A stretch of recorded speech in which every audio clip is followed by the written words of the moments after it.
Investiture of the Gods, Chapter 15. The sources kick off with a poem, don't they? Setting a kind of grand, faded tone. They do. It hints at a long life, big destiny for Jiang. But then, bam, we're straight into the high drama up in the heavens.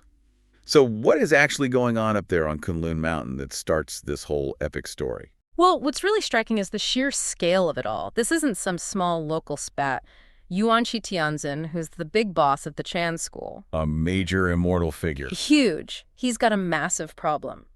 His 12 main disciples, these are top-tier immortals, mind you, they're running into what the text calls red dust tribulations. Red dust tribulations. Yeah. What exactly does that mean? Like worldly problems? Exactly. Think of it as getting tangled up in human desires, politics, suffering, all the messy stuff that stops you from being purely spiritual.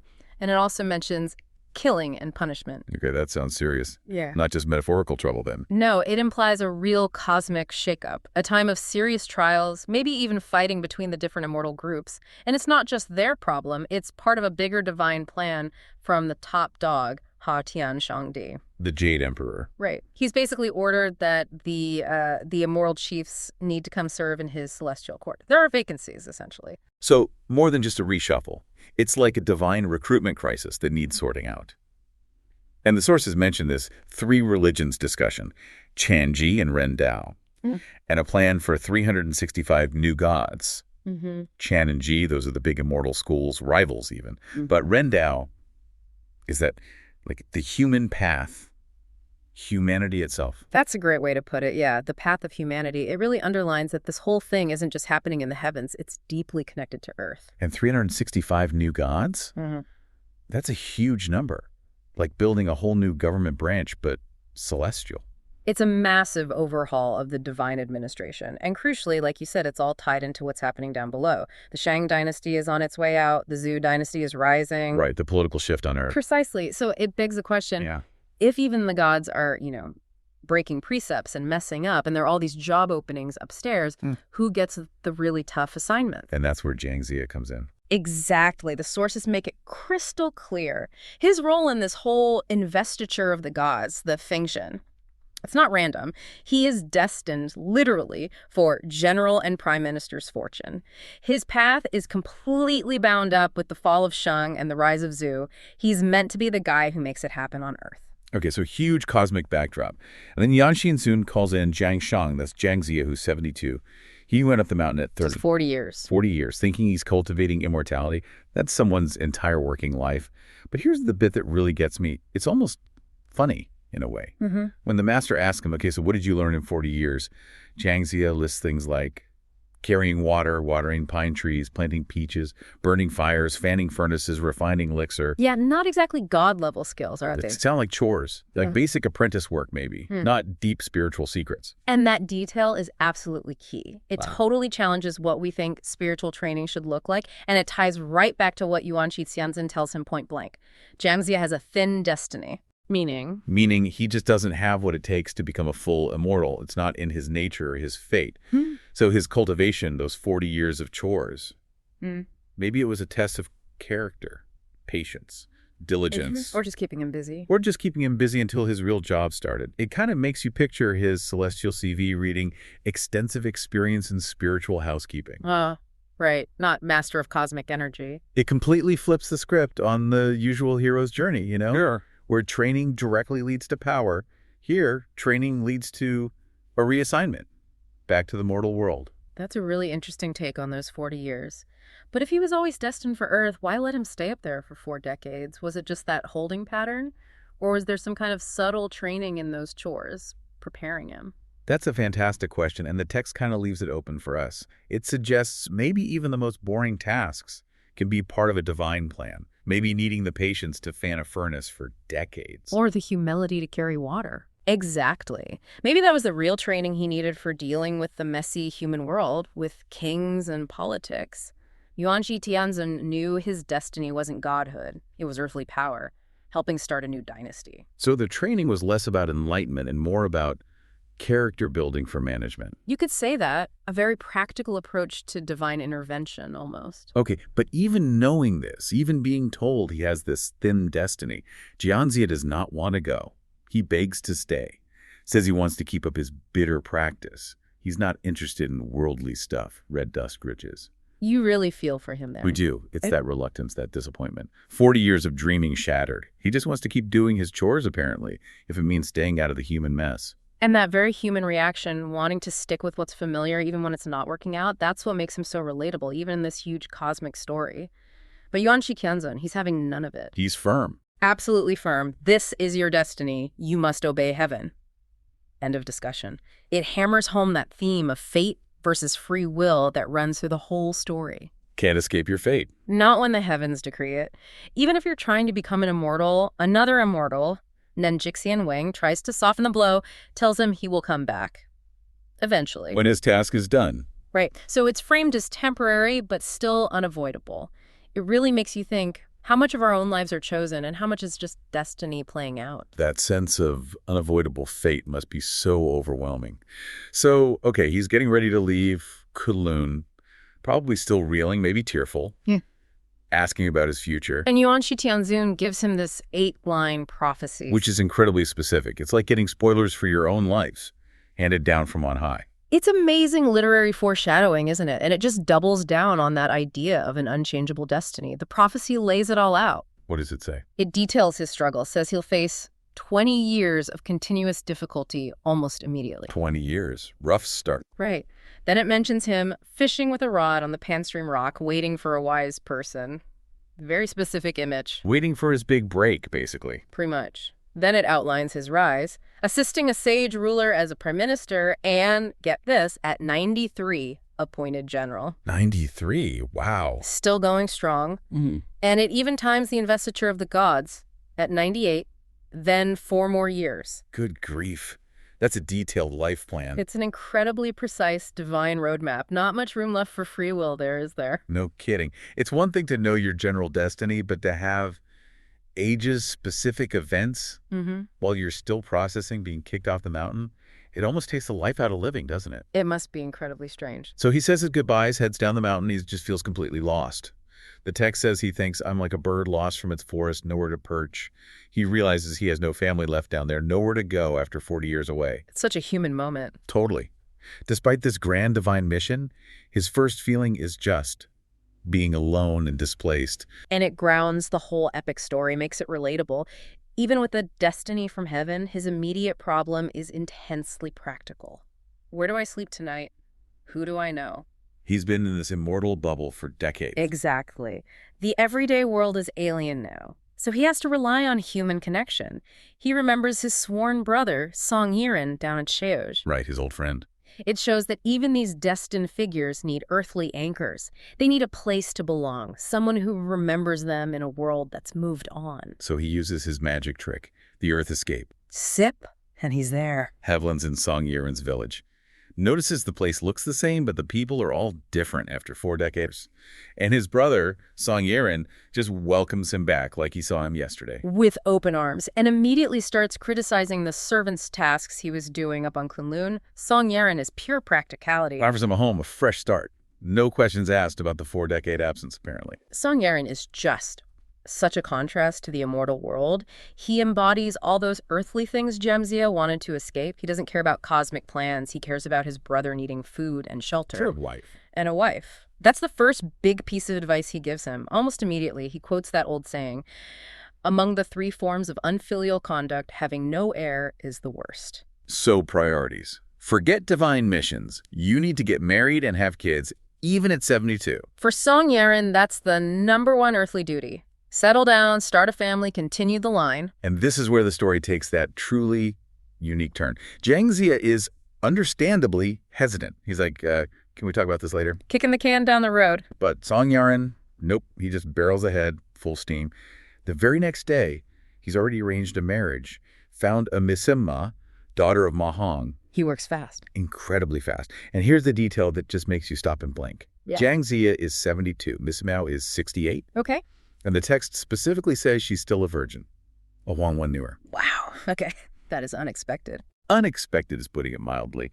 A 72-year-old former immortal aspirant marrying a 68-year-old virgin arranged overnight by his pragmatic brother. That detail is just designed to make you do a double take, isn't it? It's so unusual, even for the time period. It just highlights how almost comically mundane and yet somehow fated Jiang Ziya's return to Earth is. It's Song Yaren's practical solution to the no-air problem, even if, realistically. The chances seem slim at that age, yes.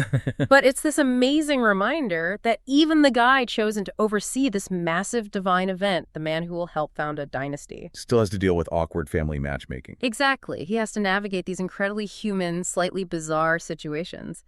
And the text even frames the wedding itself as heavenly connections, not accidental. So even this was fated, the slightly awkward geriatric marriage. Apparently so. It shows how destiny in this story weaves through everything, from cosmic battles down to who you marry, however unlikely it seems. It's all part of the plan. Jiang Ziya has just gotten married, but he's not exactly, celebrating. No, the text makes it really clear. His mind is still back on Kunlun Mountain thinking about the great Tao, his spiritual path. He's deeply unhappy. Right. He's afraid he's lost his true purpose. Right. And his new wife, Ma Shi, she's watching him and basically thinking he's, well, the text is useless. Which sounds harsh, but you can see her point, right? From a practical standpoint. After about 2 months, she brings up a very real concern. What does she say? She points out that the support they're getting from Song Yiren, Ziya's sworn brother, isn't going to last forever. Her words are, no banquet lasts forever. Ah, okay, so it's a reality check. Exactly. It's about the societal expectation. You're married now, buddy. Time to provide. So she tells him straight up, do some business for their future. Okay, but what business can a guy fresh off a sacred mountain actually do? The sources say his only practical skill from Kunlun was weaving zali. Which are basically woven bamboo baskets, like strainers or something. And Ma Shi, ever the pragmatist, points to the bamboo right there in their backyard. Like, here you go, start weaving. It immediately shows you the disconnect, doesn't it? His skill is almost meditative, not really commercial. She sees bamboo, she sees potential income, however small. Yeah, it's that classic clash. Spiritual dreams versus, well, paying the bills. So Ziya gets to work. He weaves a whole load of these baskets and takes them off to Chaosh City to sell. And you got to respect the effort here. The text says he tries all day long, from morning until late afternoon. And the result? Nothing. Doesn't sell a single one. Not one basket. Then he has to make that long trek home. It's 70, that's about 35 kilometers, right? Round trip. Ouch. And the text mentions his shoulders swollen. Just physically grueling and utterly demoralizing. Totally. And it leads to their first big fight. He gets home, exhausted, frustrated, and blames Ma Shi for sending him out. And how does she react? She fires right back. Says baskets are universally used, everyone needs them. So if he couldn't sell any, well, that's his fault. Ah, so it's not just about the baskets anymore. It's about his competence, his ability to function in the real world. It shows that fundamental gap between them. Definitely sets a tense mood. Luckily, Song Yaren steps in. Ah, the sworn brother. The generous one. Incredibly generous. He calms them down, says something like, hey, I could support 3 or 20 people easily. Don't worry about it. He tells them not to argue over small stuff. He's trying to smooth things over, keep the peace, but you can see the underlying problem isn't solved. No kidding. But Song Yaren doesn't give up. He suggests another idea for Ziya. Okay, what's next? Flour. They have some wheat that started to sprout, so Song Yaren suggests Ziya grind it into flour and sell that. Seems more practical, right? Flour is a staple. Unspoilable, basically. A much more sensible product than niche baskets, you'd think. Less likely to fail. So Ziya gives it a go. Venture number 2. He grinds a full load of flour, carries it to Chaosh, walks through all 4 city gates trying to sell it. And? Still nothing. No buyers. He's getting hungry. The load is heavy. His body aches. He's just miserable. This is where we get that really interesting moment, isn't it? He rests by the city wall. Yeah, and he composes this poem. It's really revealing. He writes, Yurthamoto, my fate is shallow. I cannot fulfill it. Wow. That's pretty bleak. And then this line. During you die for, golden shackles and jade locks entangle me again. Golden shackles and jade locks, clearly hinting at his marriage, right? These worldly ties he feels are trapping him. Exactly. It's a window into his soul. He feels trapped, pulled away from his spiritual path, forced into this life he hates. The contrast is just stark, his high aspirations and these crushing failures. It shows this isn't just about business failure for him. It's an existential crisis. But then, just as he's at his lowest, writing this poem, a glimmer of hope. A single buyer. Someone actually wants to buy some flour. Finally, a sale. Well, sort of. It's for just 1 fen of flour, like a tiny, tiny amount, barely anything. But still, it's something. Better than nothing, I suppose. What happens? Pure chaos. Absolute unpredictable chaos. Honey. Ziya bends down to scoop the flour. At that exact moment, because King Ziya's regime is, chaotic and militaristic, there are military drills happening nearby. A cannon fires. Oh, no. It spooks a horse. The horse bolts, gallops wildly, and gets its leg tangled in the ropes of Ziya's flour baskets. You cannot be serious. Oh, I am. The horse drags the entire load, maybe 15, 20 meters, scattering flour everywhere. Then, because why not? A strong gust of wind comes along and blows every last speck away. Gone. Unbelievable. Ziya tries to rush over, save something, but just ends up covered head to toe in flour himself. Empty baskets, again. Okay, this is a major aha moment, right? This failure had almost nothing to do with Ziya himself. Exactly. It was completely external, a chain reaction. Bad governance leading to military drills, a random cannon shot, a spooked animal, even the weather jumping in with that gust of wind. It's a perfect storm. It powerfully shows that sometimes failure is genuinely not your fault. It's the system, the circumstances, just sheer random bad luck. It's our second big takeaway, really. Sometimes the universe just throws these absurd curveballs, and you realize your effort was kind of irrelevant. So how does Mashi take this news? Oh, it's brutal. Yeah. He comes home, empty baskets covered in flour. At first, she actually thinks he sold out and is happy for a second. And then he tells her what happened. She explodes. The text says she spits directly on his face. Wow. That's incredibly harsh. A huge sign of contempt. Deeply shaming. And she calls him a rice bag and clothes rack. Yeah. Basically, utterly useless, only good for eating and wearing clothes. Devastating. What a terrible thing to say. It escalates. They actually get into a physical fight this time. This is getting really bad. Does Song Yaren intervene again? Yes, thankfully. He and his wife, Sun Shi, break it up.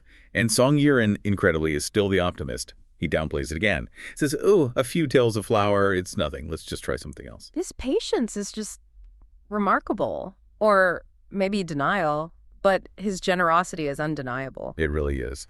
So Song Yiren thinks, okay, baskets failed, flour failed spectacularly. What next? He comes up with his biggest plan yet. All right. Third time's the charm. Or maybe fourth, depending how you count. He decides to leverage his own success. He owns several businesses, right? So he puts Ziya in charge of one of his restaurants, Dang's restaurant, near the busy south gate of Chej. Okay, now this sounds promising. An established business, prime location, resources. Exactly. They stock it up. Pigs, sheep, dim sum, wine, everything's ready. It feels like finally this has to work. What could possibly go wrong here? You'd think nothing seems foolproof. All the previous risks seem mitigated. And yet, the universe has other plans. From morning until about 9 or 11 a.m., prime time, you'd think? Busy morning rush. Not a single customer. The text says, not even a ghost showed up. Dead quiet. Weird. In a busy area like the South Gate. Very weird. Then around noon, the other shoe drops. Torrential rain starts pouring down. Just buckets. Ah, the weather again. And it's hot weather, too. So what happens to all that carefully prepared food? Oh, no. It spoils. Instantly. The pork, the lamb, all the dishes ruined. The dim sum goes sour, the wine turns, everything is lost. Ziya just tells the staff, well, eat it if you want. Utter despair. Just wiped out by the rain and heat. Another force completely outside his control. Is Ziya. He writes another poem. This one goes, Chuas Taiko, which means a phoenix's wings can soar 10,000 miles, but it must first fly over 9 mountains. So he still recognizes his potential, his destiny perhaps, but sees these massive, almost insurmountable obstacles in his path. The 9 mountains of failure he has to cross first. Precisely. It's this mix of hope and utter frustration. This third failure really drives home the point about uncontrollable environmental factors, doesn't it? Even with a solid setup, nature can just wipe you out. That's our third insight. Some risks are just beyond mitigation. You'd think Song Yiren would finally cut his losses now. 3 strikes, right? Any sane person would, but Song Yiren. Nope. Still unwavering. He comforts Ziya again, brushes off the losses, and gives him 50 taels of silver. 50 taels? That's a serious amount of money back then. Huge. Enough to support a family for a good while. And he suggests Ziya use it to buy and sell livestock. He even gives him a helper. Okay, what's the logic this time? Living things won't spoil. Seems rational, right? Unlike flour or prepared food. Yeah, you can see his thinking. He's trying to eliminate the previous failure points. Baskets didn't sell, flour got ruined by accident, the restaurant by weather. Livestock seems more robust. It feels like the safest bet yet. So Ziya takes the silver, buys a load of pigs and sheep, and starts driving them towards Choj City. This is venture number 4. Feels like this one has to work. What could possibly stop him now? This is where the bigger picture, the whole context of King Zhu's misrule, comes crashing down on him. How so? Well, the sources explain that because the king is corrupt, Daji is cruel, officials are rotten, heaven was displeased. Okay. And as a result, Chiaj had suffered a terrible drought. No rain for half a year. Wow, a major crisis. Exactly. So the king and everyone are desperately praying for rain. And what do they do to appease heaven? They issue a royal edict. An edict about what? Prohibiting slaughter and selling alcohol. Effective immediately. Notices posted everywhere. It's a citywide emergency measure. Oh, I see where this is going. Yep. Ziya, driving his newly bought pigs and sheep, is completely unaware of this. The text says he missed the memo, basically. Right. Didn't check the notices. No, he walks right into it. Drives his livestock straight towards the city gates. He's immediately stopped by the guards for violating the prohibition. Oh, disaster. He panics and flees, but it's too late. All the animals, oxen, horses, pigs, sheep, everything he just bought with that 50 taels of silver. Confiscated. Every last one. Confiscated by the authorities. His entire capital just gone. He's left completely broke, and the text says utterly ashamed. This is just devastating. And again, almost entirely out of his control. It brings up that huge question. How much is our fate really in our own hands? Right. This feels like the ultimate, it's not you, it's the system moment. The king's bad rule leads to a natural disaster, which leads to a sudden law change that directly wipes out Ziya's business. It wasn't his product. It wasn't an accident. It wasn't the weather this time. It was the direct consequence of the socio-political climate he was living in. This is our fourth big insight. A toxic or unstable environment can wreck even the best plans. So 4 ventures, 4 total wipeouts, each for wildly different reasons. What's Song Yiren's reaction now? Surely this is the end. You'd absolutely expect him to finally lose it. But no, the text says his response is, again, remarkably calm. Still calm, after losing 50 taels of silver. Still calm. He consoles Ziya again, brushes off the loss, and invites him to relax in his garden. Unbelievable. And this is where the chapter gives us that little glimmer of hope, right? Exactly. Right after this final disaster, the text adds this intriguing line, Ziya's time has come, luck arrives. The turning point.